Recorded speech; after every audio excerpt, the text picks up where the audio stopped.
And leading off our discussion tonight, House Democratic Leader Hakeem Jeffries. Mr. Leader, it's really an honor to have you join us tonight. Thank you very much. Great to be with you, Lawrence. So President Biden released his budget that looks like a very big job for Speaker Hakeem Jeffries if you get enough Democrats into the House next year. That Biden agenda becomes the Speaker Jeffries agenda. What, for you, are the most important things that you believe would have to get done legislatively by the House of Representatives? Well, we look forward as Democrats to continuing to be supportive of President Biden and his forward-looking agenda. The budget that was released today would continue the effort to grow the economy from the middle out and the bottom up, with a focus on working families and middle-class families and, of course, low-income families all across America. It's a budget that will continue the work to lower costs for everyday Americans. We've made progress in that area, particularly as it relates to driving down the high price of life-saving prescription drugs. And as President Biden mentioned during the State of the Union address, which was spectacular, that work needs to continue, and we look forward to partnering on that. And as President Biden has indicated in the context of his budget, we need to protect and strengthen Social Security and Medicare, not try to eradicate it as we know it, which is clearly what Donald Trump and the extreme MAGA Republicans would like to do. Could you share with us for just a moment what it was like to be in the room for that State of the Union address? I know they're not all the same, but that one was really extraordinary in the way that the president made it interactive. There were so many lines that he spontaneously came up with on the spot because of what he was getting, negative feedback noises from the Republican side of the House. You know, it was a hostile work environment that President Biden was dealing with in terms of delivering a State of the Union address with the likes of Marjorie Taylor Greene and others who are completely out of control and behave in a manner unbecoming of a member of the United States Congress. But President Biden knew what he was dealing with. It was high stakes, it was intense, and it was also an electric environment. And his remarks were strong, they were serious, they were substantive, and they penetrated. And he kept it at a high level from the very beginning of his remarks, starting, as you indicated, Lawrence, by referencing FDR and the dynamics in this country during the start of World War II. And he stayed at a high level all the way through to the very end. I want to listen to more of what the president said about the billionaires tax. This is in New Hampshire today. You know what their average tax rate is? 8.2% taxes.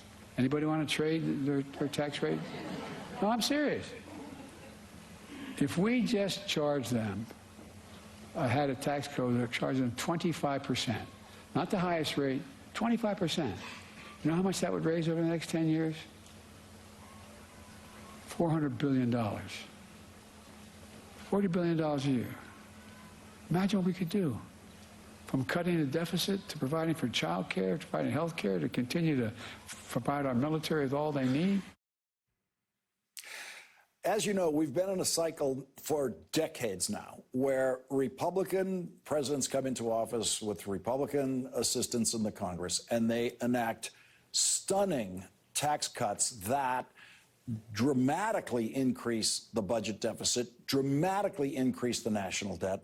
And that's followed at some point by a Democratic administration and a Democratic president who feels the responsibility to rebuild fiscal sanity by increasing taxes.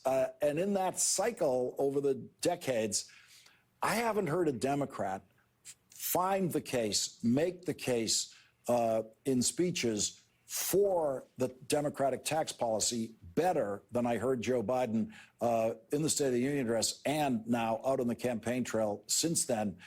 As you know, as the Constitution requires, all tax legislation begins under your jurisdiction in the House of Representatives. The House has to go first. What you're hearing about the Biden approach to taxes, is that possible with a Democratic majority in the House of Representatives?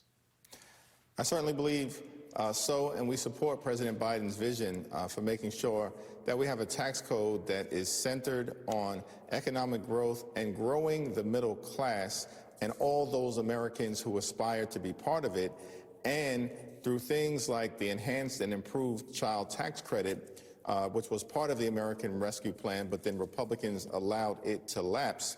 We want to be able to restore it in the most robust fashion, because it was an incredible tax cut for working families, for low-income families, and for middle-class families in terms of returning money into their pockets that could be used for day-to-day expenses. It was a spectacular success.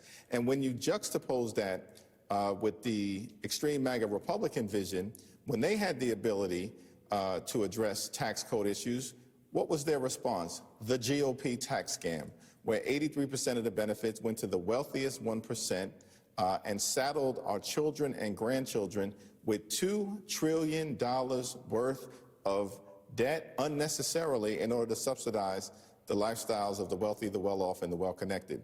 So President Biden is leaning into this issue. I think it's a winning issue, but more importantly, it's the right issue for the American people in terms of tax fairness. As you know, one of your leading predecessors, Democratic House Speaker Tip O'Neill, used to say all politics is local, by which he meant he had a massive majority of Democrats in the House of Representatives because they all ran on local issues, whether they were being elected in Alabama or Alaska or anywhere else. And he never tried to impose or suggest to them a national campaign message.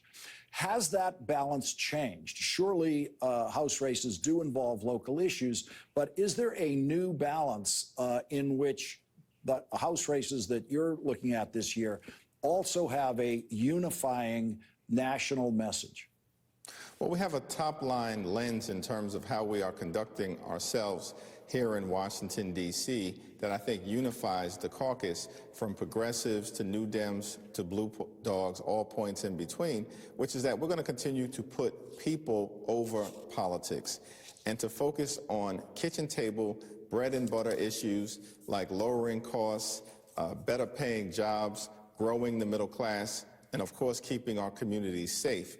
And we've said, Lawrence, from the very beginning that we will find bipartisan common ground with our Republican colleagues on any issue, whenever and wherever possible, in order to make life better for the American people. But at the same period of time, we'll push back against their extremism whenever necessary. And what we've seen is that they're extreme in every way possible. Extreme on reproductive freedom. They want to criminalize abortion care, get rid of IVF, impose a nationwide ban. We believe in a woman's freedom to make her own reproductive health care decisions. We believe in Social Security and Medicare. We want to protect and strengthen it. They want to end Social Security and Medicare as we know it. That's extreme. We believe in democracy. President Trump, or former President Trump, has indicated he wants to be a dictator on day one. And so they, by their extremism, have in some ways nationalized the stakes because they are so out of control. We're going to continue to put people over politics. Congressman Hakeem Jeffries, now one election away from being Speaker. Jeffries, thank you very, very much for starting off our discussions tonight. Thanks, Lawrence.